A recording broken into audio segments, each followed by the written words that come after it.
थोड़ी देर हम परमेश्वर के वचन से हम मनन करेंगे। परमेश्वर हम सबको सहायता करने पाए। एक वचन मैं आज के मनन के लिए पढ़ना चाहता हूँ। रोमियो की पत्री 8 अध्याय उसका 31वां वचन 31। Romans, book of Romans chapter 8 verse 31। रोमियो की पत्री 8 अध्याय उसका 31वां वचन मैं पढ़ना चाहता हूँ। वहां पर लिखा है, आप अपने बाइबल में आप निकाले होंगे, रोमी 8 का 31। वहां लिखा है, अतः हम इन बातों के विषय में क्या कहें? यदि परमेश्वर हमारी ओर है तो हमारा विरोधी कौन हो सकता है? हालेलुया। इस सुंदर वचन के लिए मैं परमेश्वर को धन्यवाद करता हूं, प्रभु की मैं महिमा करना चाहता हूं। वचन में लिखा है, रोमी 8 का 31वां वचन में आपने शायद अपने घर में पढ़ा होगा, देखा होगा बाइबल में। वहां लिखा है, इन बातों के विषय में मैं क्या कहूं? यदि परमेश्वर हमारी ओर है तो हमारा विरोधी कौन हो सकता है? हालेलुया। इस सुंदर वचन के लिए मैं प्रभु को धन्यवाद करता हूं। जैसे आप सब जानते हैं, अब कोरोना वायरस जो दुनिया में बहुत लोगों को जो बीमार और बीमारग्रस्त जो कराने वाली इस बड़ी महामारी पूरा दुनिया में फैला हुआ है, उसके डर से और उससे बच के रहने के लिए एक सावधान के तौर पर हम लोग अपने अपने घर में हैं। तो सब जानते हैं कि परमेश्वर को आराधना करने वाले लोग और अन्य जाति लोग, सब लोग इस विषय से सतर्क रहते हैं कि अपने आप की बचाव करने की वे सब कोशिश कर रहा है। अपने आप को जितने हो सके वो लोग जरूर ट्राई कर रहा है और उसका कोशिश भी कर रहा है, बाहर ना निकलते हुए, हाथ वगैरह साफ रखते हुए, मास्क लगाते हुए, सारी बातों के द्वारा वो अपने आप हाइजीन और कई प्रकार की ऐसी वायरस अटैक से बचाने की कोशिश कर रहा है। और अभी तक का दुनिया में बताया गया कि हिसाब में 31,000 के आसपास लोगों की मौत हो चुका है और उसके चलते 7 लाख से अधिक लोग जो इस बीमारी से ग्रस्त हुआ है करके रिपोर्ट्स बताया गया है। बहुत दुख की बात है जब दुनिया में ऐसी सब बीमारियां, ऐसी महामारियां जब फैलती है। मगर प्रभु के लोगों के लिए, मेरे प्रियो, मुझे सुनने वाले लोगों को मैं बताना चाहता हूं, परमेश्वर के लोगों के लिए मैं बताना चाहता हूं, हमारे लिए ये महामारी हो, बड़ी बीमारी हो या भूडोल हो या भूखमरी हो, अकाल हो, कुछ भी क्यों ना हो, मगर ये सारी बातें परमेश्वर के लोगों को कभी भी भयभीत या चकित नहीं करना चाहिए। कारण बाइबल पहले से हमें ये सारी बातें बताया है। यीशु मसीह आने से पहले ये सब होना तय है करके हमें पहले से हमें होश और हमें जताया गया है। बाइबल में हमें ये ज्ञान हमें सिखाई गई है कि पहले से हमें बताया कि देखो, हम जिस प्लेटफॉर्म में हैं, हम जिस ट्रैक में हैं, हम जिस पटरी से होकर गाड़ी बढ़ा रही है, उस पटरी में आगे बढ़कर तकलीफें होने वाला है, आने वाला है, उसमें कुछ बाधाएं होने वाली है। सारी बातें परमेश्वर पहले से बाइबल में हमें बताई गई है। एक सुंदर वचन है लूका रचित सुसमाचार में, जो इस कोरोना से या जैसी महामारियों से, मरियों से अनुबंध में जो उसके संबंध में लिखा गया एक वचन मैंने बीते दिन में पढ़ा। लूका रचित सुसमाचार 21 का 11वां वचन में ये बात लिखा गया है। लूका रचित सुसमाचार 21 अध्याय उसका 11वां वचन में, अंत के समय के विषय में जब प्रभु यीशु मसीह चेले लोगों को कहने लगा, यीशु मसीह की चेलों ने पूछा प्रभु के आगमन के विषय में कि तेरा आगमन का लक्षण क्या होगा। तो उस विषय में जब प्रभु यीशु मसीह कहने लगा, तब 21 अध्याय का 10 और 11वां वचन में पढ़ना चाहता हूं। वहां पर लिखा है, तब उसने उनसे कहा, जाति पर जाति और राज्य पर राज्य चढ़ाई करेगा और बड़े बड़े भूकंप होंगे और जगह जगह अकाल और महामारियां पड़ेगी। वहां लिखा है जगह जगह अकाल और महामारियां पड़ेगी। ये तो स्पष्ट बाइबल में लिखा गया है, एक महामारियां दुनिया में अंत के समय में पड़ेगी करके लिखा है। बीते हफ्तों पहले WHO, वर्ल्ड हेल्थ ऑर्गेनाइजेशन, ये जो कोरोना को नाम दिया गया, एक नामकरण किया गया कि एक बड़ी महामारी है करके, एक पैंडेमिक है करके बताया। पूरा विश्व में फैलने वाली, पूरी दुनिया में फैलने वाली एक महामारी है करके बताया। जबकि बाइबल इस बात को पहले से स्पष्ट तौर पर बताया गया कि जगह जगह में क्या होने वाला है, महामारियां पड़ने वाली है, जगह जगह में महामारियां होने वाली है। यह महामारी के विषय में इसी इंग्लिश बाइबल ट्रांसलेशन में लिखा है, एक दूसरे पर इस बीमारी फैलेगी करके लिखा है। फैलने वाली बीमारियों के विषय में महामारियां यह कहती है, एक दूसरे को पकड़ने वाली, एक दूसरे पर फैलने वाली बीमारी। एक्चुअली आप जानते हैं ये जो कोरोना है, ये एक वायरल इन्फेक्शन है, वायरस है। ये बैक्टीरिया नहीं, कोई कीटाणु नहीं है, ये एक वायरस है। जो वायरस एक्चुअली जो कीटाणु जैसे इसके अंदर जान नहीं रहता, मगर ये वायरस एक्टिव हो जाता है, एक्टिव और इनएक्टिव हो जाता है। ये कीटाणु बैक्टीरिया जैसे नहीं है, ये जो मरते हैं या फिर जिंदा हो जाते हैं वैसे टाइप का नहीं है। ये एक वायरस है, ये एक्टिव हो जाता है। तो कई लोग बताए जाते हैं कि किसी ने बनाया, मनुष्य के ये है वो है, जो भी है, मगर अंत के समय में ऐसी घटनाएं, ऐसी बातें होगी करके बाइबल स्पष्ट कहा है। बाइबल में यीशु मसीह ने पहले से हमें ये सारी बातें बताई है। इसलिए मैं प्राउड, इसलिए मैं गर्व से कहना चाहता हूं, मेरे प्रियो, आपके हाथ में जो बाइबल है, आपके हाथ में जो दिया गया परमेश्वर का जो वचन है, इसमें दुनिया की आरंभ से लेकर अंत तक की सारी बातें इसमें लिखा गया है। दुनिया की सारी बातें, जो होने वाला है, जो अब आने वाला है, अब कल की घटना है, सारी बातें बाइबल में लिखा गया है। अगर परमेश्वर के एक भक्त को, जिसके हाथ में ये बाइबल है, जो इस वचन को पढ़ा है, वो आदि चीजों से डरने की जरूरत नहीं है, वो आदि बातों से वो घबराने की जरूरत नहीं कि कोई ऐसी अनसुनी कहानी हमने सुना, कोई ऐसी अजीबोगरीब कहानी घटना हमने देखा, ऐसा बोलकर हम कभी अचंभित होने की जरूरत नहीं करके मैं बता रहा हूं आप लोगों को, क्योंकि हमें पहले से परमेश्वर ने ये सारी बातें बता चुका है। ये फोरटोल्ड स्टोरी है, पहले से बताया गया कहानी है। प्रभु ने कहा अंत के समय में ये सब होने वाला है, अंत के समय में ये सब घटने वाला है। मेरे प्रियो, जॉन बुनियान बोलकर एक प्रभु के दास, उसने कहा इस बाइबल के बारे में, ये बाइबल एक ऐसा किताब है, मालूम, ये बाइबल एक ऐसा किताब है, यदि या तो ये बाइबल आपको पाप से दूर कर सकता है, नहीं तो पाप आपको बाइबल से दूर कर सकता है। दो चीज जॉन बुनियान ने कहा, या बाइबल आपको पाप से दूर कर सकता है, नहीं तो पाप आपको बाइबल से दूर रखेगा। बाइबल के द्वारा मनुष्य सुधर जाता है, बाइबल पढ़ने के द्वारा मनुष्य का जीवन बदल जाता है, बाइबल पढ़ने के द्वारा हिम्मत आता है, बाइबल पढ़ने के द्वारा हमारा भोले भी ज्ञानवान हो जाता है करके बाइबल में लिखा है। क्योंकि परमेश्वर का वचन में सारी बातें पहले से बताई गई है, कोई ऐसी बातें नहीं। बाइबल में लिखा है, देख सब कुछ सुना गया करके बताया गया है। सब कुछ सुना गया। सबोपदेशक में सुलेमान कहता है सब कुछ सुना गया, आखिर हमें करना क्या है? यहोवा परमेश्वर का भय मान, उसके बताए गया मार्ग पर चल, उसकी व्यवस्था को पूरा कर, उसका आज्ञाओं का पालन कर। एक मनुष्य का संपूर्ण कर्तव्य, जिम्मेदारी अपने संसार में, इस दुनिया में रहते ही परमेश्वर के मार्गों पर चलना होता है। मेरे प्रियो, इसलिए परमेश्वर का इस वचन में सारी बातें पहले से बताया है, इसलिए हम उस विषय में ज्यादा चिंता करने की जरूरत नहीं है।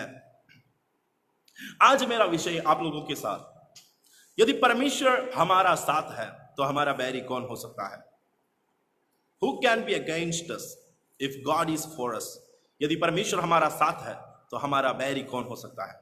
वहां पर पौलुस बहुत एक लंबी लिस्ट बताया, क्या तलवार, क्या काल, क्या बीमारी, क्या नंगाई, कोई भी चीज हमें प्रभु से अलग कर सकता है, नहीं कर सकता है करके लिखा है। अगर परमेश्वर हमारा साथ है तो हमें परमेश्वर से कोई भी दुनिया में फैलने वाली बीमारी हो या कोई भी चीज हो, हमें प्रभु से अलग नहीं कर सकता है। हमें परमेश्वर का विश्वास या उस पर का हमारा प्रेम से हमें अलग नहीं कर सकता है। अगर परमेश्वर हमारा साथ है तो हमारा विरोधी भी कोई हो नहीं सकता। यदि परमेश्वर हमारा पक्ष में खड़ा है तो कौन सी ऐसी उंगली हमारे खिलाफ उठेगा? कौन सी ऐसी बलवान हमारा सामने धमकी देगा? आपको मालूम है, गोलियत परमेश्वर के लोगों को धमकाता रहा, कितने देर उसकी धमकी बनी रहे, मगर जब दाऊद परमेश्वर पर भय और प्रभु की भरोसा रखने वाला जब खड़ा हुआ, उस गोलियत की धमकी या उसको जो धमकाने की सारी बात एक क्षण में वो बंद कर दिया। परमेश्वर के लोगों के खिलाफ, प्रभु के लोगों के विरुद्ध में उठने वाली सारी बाधाएं, सारी तकलीफों को परमेश्वर दूर करेगा यदि परमेश्वर हमारा पक्ष में है, यदि परमेश्वर हमारा साथ में है। इसलिए रोमियो की पत्री में लिखा है, यदि परमेश्वर हमारा पक्ष में है तो हमारा बैरी कौन हो सकता है? मेरे प्रियो, बाइबल में परमेश्वर कईयों को साथ देते हुए हमें मिलता है, यानी परमेश्वर का हाथ उनका साथ देता है, परमेश्वर उनके पक्ष में रहता है, परमेश्वर उनको फेवर करता है। मगर कईयों के खिलाफ परमेश्वर के हाथ काम करते हुए भी हमें मिलता है। कहीं लोगों के खिलाफ परमेश्वर का हाथ खड़ा हुआ है। कईयों के विरुद्ध परमेश्वर उठने भी लगा है। एक वचन में पढ़ता हूं, यशायाह नबी की किताब, यशायाह नबी 14 अध्याय उसका 26वां वचन मैं पढ़ना चाहता हूं। यशायाह नबी 14 अध्याय उसका 26वां वचन से मैं आप लोगों के सामने पढ़ना चाहता हूं। वहां पर शायद आपको मिला होगा, वहां लिखा है, यही युक्ति सारी पृथ्वी के लिए ठहराई गई है और यह वही हाथ है जो सब जातियों पर बढ़ा हुआ है, क्योंकि सेनाओं की यहोवा ने युक्ति की है और कौन उसको ठाल सकता है। उसका हाथ बढ़ाया गया है, उसे कौन रोक सकता है। हालेलुया। क्या आपने वचन ध्यान से सुना? क्या लिखा है? वहां लिखा है, यही युक्ति सारी पृथ्वी के लिए ठहराई गई है और यह वही हाथ है जो सब जातियों पर बढ़ा हुआ है। परमेश्वर का हाथ सब जातियों पर बढ़ा हुआ है। और 27 में लिखा है, क्योंकि सेनाओं की यहोवा ने युक्ति की है और कौन उसको ठाल सकता है। सेनाओं का यहोवा ने युक्ति की है और कौन उसको ठाल सकता है। उसका हाथ बढ़ाया गया है और उसे कौन रोक सकता है। हालेलुया। बीते रात मैं इस वचन को मनन करने लगा, सोचने लगा, परमेश्वर हाथ बढ़ाया गया है, कौन उसे रोक सकता है। परमेश्वर जातियों पर हाथ बढ़ाया गया है, कौन उसे रोक सकता है। पूरे विश्व पर परमेश्वर अपना हाथ बढ़ाया गया है, कौन उसे रोक सकता है। मेरे प्रियो, परमेश्वर का हाथ बढ़ाना, लोगों की ताड़ना और परमेश्वर का हाथ बढ़ाना लोगों को अपना पापों के अनुसार उनको दंड देने के लिए होता है। परमेश्वर अगर हाथ बढ़ाएगा, आपको मालूम है बाइबल में कुछ लोगों के खिलाफ परमेश्वर ने हाथ बढ़ाया। दानियल की किताब 5 अध्याय में एक घटना हमें मिलता है। वहां पर बेलशस्सर एक राजा है। उन्होंने क्या किया मालूम? जब राजा बना तो उसने ऐसे काम करने लगा, पूरे देश के लोगों को, रानी और जितने भी लोग हैं सबको अपनी महल में बुला भेजा और सबको बुलाया और उन लोगों के लिए एक फीस्ट तैयार किया, एक भोज तैयार किया। एक ऐसा भोज जिसमें देखो, पीकर मदिरा से मतवाला होकर, वाइन वगैरह दाखरस वगैरह पीकर वे मतवाला होने वाला एक भोज तैयार किया था। एक ऐसा फेस्टिव, एक ऐसा पार्टी, हम बोलते हैं आज की भाषा में एक सेलिब्रेशन, एक पार्टी था। बेलशस्सर ने एक पार्टी दिया। उस पार्टी उसका जिंदगी का आखिरी पार्टी था। उस पार्टी में उसने क्या किया मालूम? जितने भी उसके मेहमान लोग आए थे, उन मेहमान लोगों के लिए वहां की यरूशलेम मंदिर के जो सोने चांदी के जो बहुमूल्य जो बर्तन वगैरह होता है, जो ग्लास वगैरह होता है, कप वगैरह होता है, उन बर्तनों को लाकर अपने महल में लाया गया और उसी में दाखरस, उसी में मतवाला करने का नशीला सारी प्रकार के वाइन्स को उसमें डालकर उन्हें पिलाया गया है। उनकी गस्ट लोगों को, उनका अन्य जाति के गस्ट लोगों को, मेहमानों को बेलशस्सर राजा ने परमेश्वर का बेइज्जती करते हुए देखो क्या किया गया है। उस सोने का उन सारी बर्तनों में वो परमेश्वर के निंदा करते हुए उन लोगों को पिलाया गया है। परमेश्वर का हाथ उसके खिलाफ उठा। आपको मालूम, दीवार में एक हाथ अचानक प्रकट हुआ। एक हाथ वहां की जब पार्टी, जब सेलिब्रेशन एकदम खूब हल्ला चल रहा है, खूब हल्ला मच रहा है, सब प्रभु की बातें भूलकर, यानी वहां के लोग अन्य जाति लोग हैं तो सब लोग नाचने में, कूदने में सब व्यस्त है। अचानक एक हाथ वहां की दीवार पर लिखने लगा, कुछ बातें लिखने लगी। वो लिखा हुआ बात के विषय में लिखा। वहां क्या लिखा था? मैंने तेकेल उफारसीन करके लिखा है। परमेश्वर की शब्द एक हाथ के द्वारा वहां लिखा गया है। मैंने उस वचन आप लोगों के लिए पढ़ना चाहता हूं। दानियल 5 अध्याय, वहां पर लिखा है दूसरा वचन, दाखमधु पीते पीते बेलशस्सर ने आज्ञा दी कि सोने चांदी के जो पात्र उसके पिता नेबुकदनेस्सर ने यरूशलेम के मंदिर में से निकाले थे उन्हें लाया जाए कि राजा अपने प्रधानों और रानियों और रकेलियों समेत उनमें पिए। तब जो सेना के पात्र यरूशलेम में परमेश्वर के भवन के मंदिर में से निकाले गए थे वे लाए गए और राजा अपने प्रधानों और रानियों और रखेलियों समेत उनमें पीने लगा। वे चौथा वचन, वे दाखमधु पीकर सोने चांदी पीतल लोहे काठ और पत्थर के देवताओं की स्तुति कर रही थी कि उसी घड़ी मनुष्य के हाथ की सी कई उंगलियां निकलकर दीवट के सामने राज मंदिर के दीवार के छूने पर कुछ लिखने लगी। क्या लिखने लगी करके बाद में बताया गया है। और हाथ का जो भाग लिख रहा था वो राजा को दिखाई पड़ा। हाथ का जो भाग लिख रहा था वो राजा को दिखाई पड़ा। तब क्या हुआ? उसे देखकर राजा भयभीत हो गया और वह मन ही मन घबरा गया और उसकी कमर के जोड़ ढीले पड़ गए और कांपते कांपते उसके घुटने एक दूसरे से टकराने लगे। कांपते कांपते उसके घुटने एक दूसरे से टकराने लगे। हालेलुया। परमेश्वर के हाथ बेलशस्सर राजा के खिलाफ उठने लगा।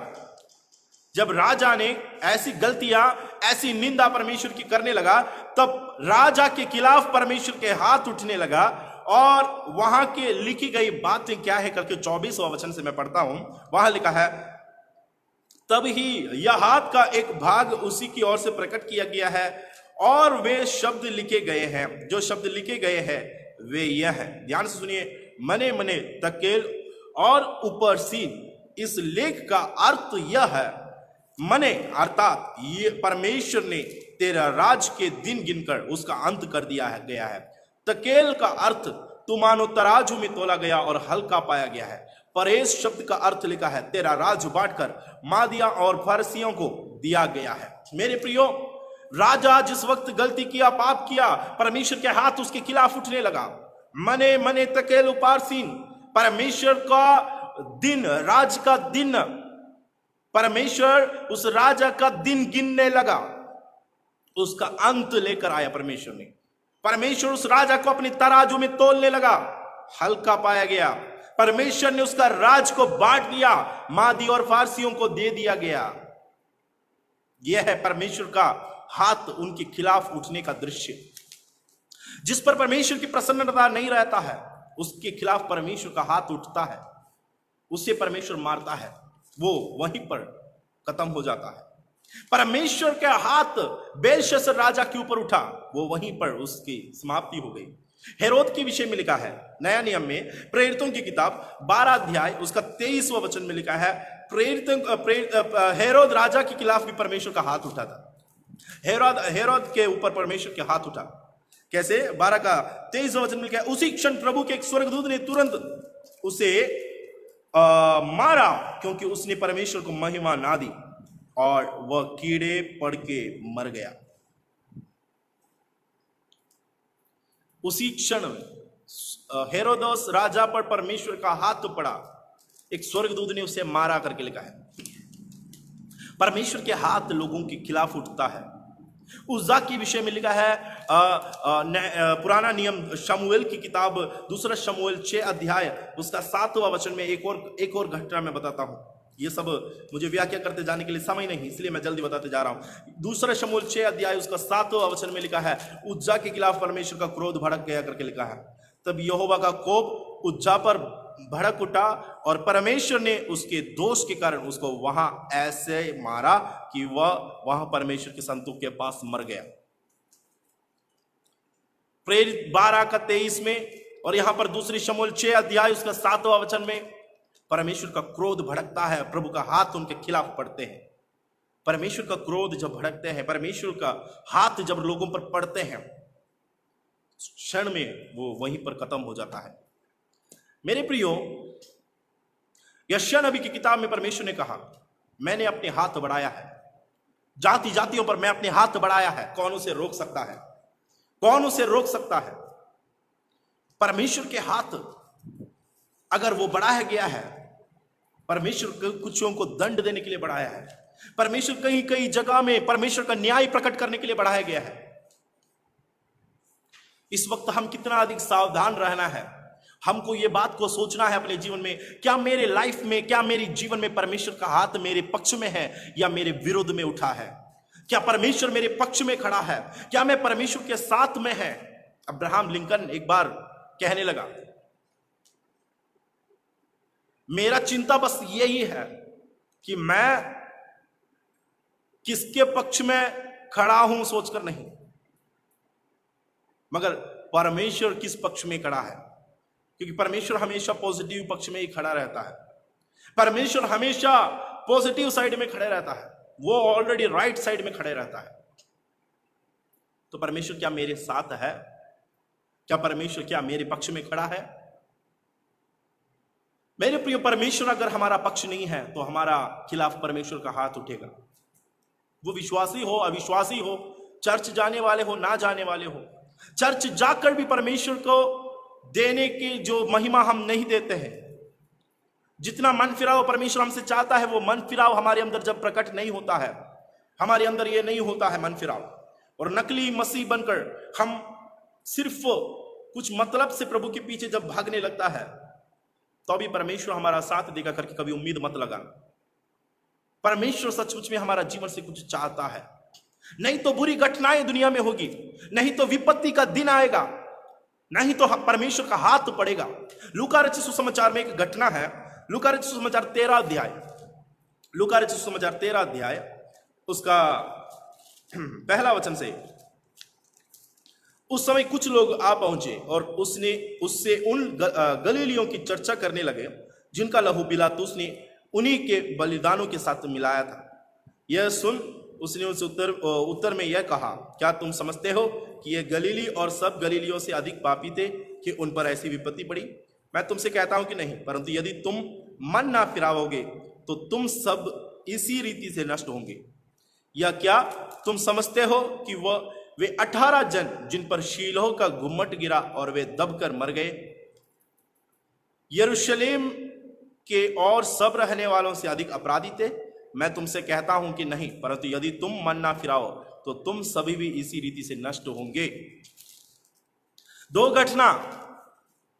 घटना बताया गया है। पहली घटना में लोग यीशु मसीह के पास आकर बताता है, कुछ गलील वालों को वहां बताया गया है पिलातुस ने क्या किया, कुछ गलील वालों को मारकर उनका लहू निकाला, उनका खून से बलि करने लगा। अपनी चढ़ाव में, अपनी सैक्रिफाइस में, अपनी बलिदान में, अपने जो बलि होता है उन लोगों का, उस बलि में इन गलील वालों का भी लहू खून मिलाया गया। उनको मार दिया, मतलब उनको मारकर उनका खून को बलि चढ़ाया गया। यीशु मसीह के पास आकर इन लोग कहने लगा, क्या तुम नहीं जाने उन गलील लोगों के साथ क्या हुआ?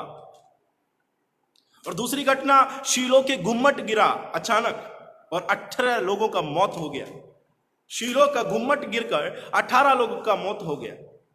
यह भी बाइबल में लिखा गया कुछ घटना है। तो ये दोनों घटनाओं को लेकर यीशु मसीह कहता है, क्या तुमको लगता है ये जितने लोग मर गया, ये जितने लोग जो पिलातुस के द्वारा जो मारा गया और उनका खून निकाला गया, और जो लोग गुम्मट गिरने के द्वारा जो मारा गया 18 लोग, ये सब क्या सबसे बड़ा पापी थे वो जगह का? इस वजह से सिर्फ उन्हीं के ऊपर वो गुम्मट गिरा? इस वजह से सिर्फ पिलातुस के हाथ में उन्हीं लोग दब गया?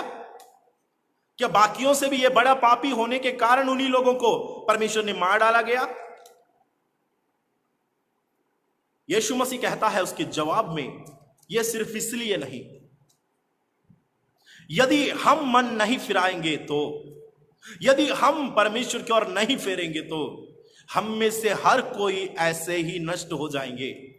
मुझे सुनने वाले लोगों को एक बड़ी चेतावनी मैं देना चाहता हूं, एक बड़ी वार्निंग जो मैं आज देना चाहता हूं। हम में से हर कोई परमेश्वर के मार्ग नहीं अपनाएगा तो, हम में से हर कोई परमेश्वर के मार्ग पर मन फिराव के साथ नहीं चलेगा तो, हमारी पुरानी बुरी बुरी आदतों को नहीं छोड़ने के लिए अगर तैयार है तो सोच लो, वो गुम्मट जो गिरेगा, उसमें जो 18 जो दबेगा, पिलातुस जिसको जो मारेगा, जिसका खून वहां बलिदान किया गया है, वे कभी नहीं सोचे होंगे कि हमारा दिन खत्म होने वाला है। उनको कभी नहीं लगा होगा कि ऐसा सरप्राइजिंगली मौत उसके सामने आ जाएगा। आकस्मिक एक एक्सीडेंट जो अचानक की घटना है, आकस्मिक तौर पर यह हुआ है। मन नहीं फिराने वाले लोगों का भी हालत यह होने वाला है। ये घुम्मट तुम्हारे ऊपर गिरकर या पिलातुस तुमको मारकर खत्म करेगा करके नहीं लिखा है। मन नहीं फिराने से शारीरिक मौत के बारे में वहां नहीं लिखा। मन अगर तुम नहीं फिराएगा, यू शाल बी पेरिश, वहां लिखा है तुम भी ऐसा नाश हो जाएगा। वहां इंग्लिश बाइबल में पेरिश शब्द इस्तेमाल किया, पेरिश, तुम भी नाश हो जाओगे। उस शब्द यूहन्ना 3:16 में लिखा गया है। परमेश्वर ने जगत से ऐसा प्रेम किया कि उसने अपने इकलौता पुत्र दे दिया ताकि जो कोई उस पर विश्वास करे वह नाश ना हो करके लिखा है। ये वही शब्द है, पेरिश, वो नाश ना हो। प्रभु पर विश्वास करने वाले लोगों, मैं आप लोगों को बताना चाहता हूं, दुनिया में कई प्रकार की समस्याएं, दुनिया में कई प्रकार की बुराइयों के बीच में अगर परमेश्वर के भक्तों को परमेश्वर संभालना है, अगर परमेश्वर के भक्तों के एक बाल अगर झड़ना है या नीचे गिरना है, परमेश्वर का अनुमति जरूर होना चाहिए। मगर हम मन नहीं फिराया वाला है, हम प्रभु की उपस्थिति में नहीं चलने वाला है तो परमेश्वर आंख बंद कर देगा, प्रभु का हाथ हमारा खिलाफ उठेगा।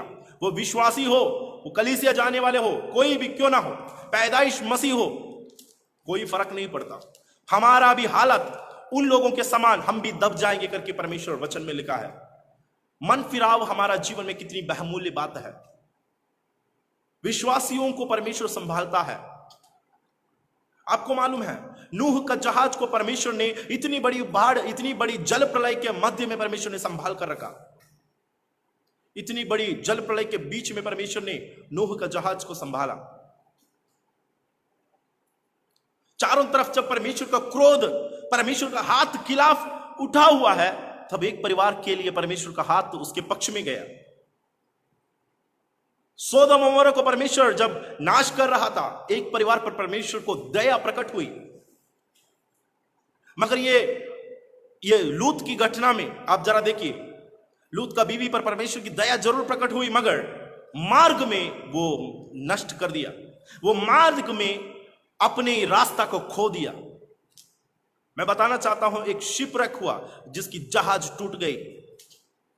कहीं लोगों का जहाज मार्ग में क्षतिग्रस्त हो जाता है, चलते चलते चलते मार्ग में वो बंद हो जाता है उनकी गाड़ी। अच्छे विश्वास में थे, पहले तो बहुत अच्छा था वो प्रभु में, मगर आगे बढ़ने लगा, विश्वास से पीछे की हटने लगा, अब प्रभु को छोड़ने लगा, अब दुनिया वाले कामों में ज्यादा व्यस्त होने लगे। मैं हमेशा सोचता था हम सब जो बहुत व्यस्त रहने वाले लोगों के लिए अभी तो काफी समय सरकार की ओर से दिया गया। पहले चर्च आने बोलने से हम सब बहुत व्यस्त रहता था, प्रभु की आराधना करने बोलते हैं तो हमारा पास समय नहीं होता था। अभी तो समय कैसे निकालेंगे सोचकर सब परेशान है। अब घर में कैसे समय बिताएंगे सोचकर कुछ तो अलग करने के लिए सबको मन कर रहा है। क्यों? जब परमेश्वर के पास आने के लिए हमारे पास समय नहीं था, परमेश्वर सब कुछ बंद कर दिया, सारे मार्ग को बंद कर दिया। अब बैठकर हमें उस परमेश्वर की ओर फेरना है, हमें उस परमेश्वर की ओर हमें आना है, उस परमेश्वर की ओर हम सबको फेरना है। मेरे प्रियो, मार्ग में नष्ट होने वालों के समान नहीं होना है। इस्राएली लोगों के विषय में आप जानते हैं, जब मिस्र देश में रहते हैं, मिस्र वालों के ऊपर बहुत सारी महामारियां, बहुत सारी विपत्तियों को परमेश्वर ने भेजा।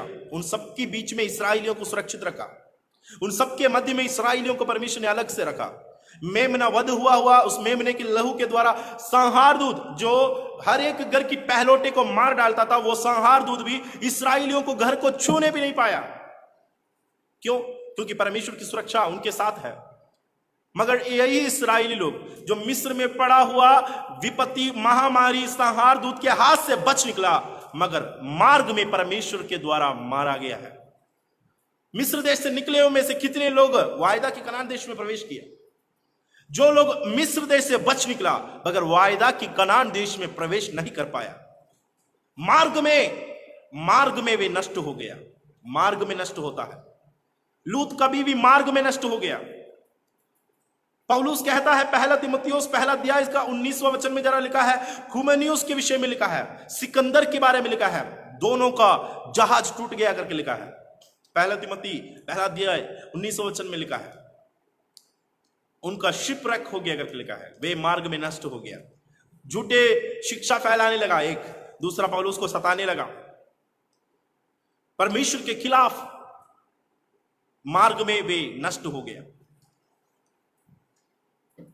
इसलिए आपको मैं बताना चाहता हूं, भजन संहिता 2 अध्याय, आप जरा खोलिए भजन संहिता 2 अध्याय, उसका 10, 11, 12 वचन ध्यान से पढ़कर देख लीजिए।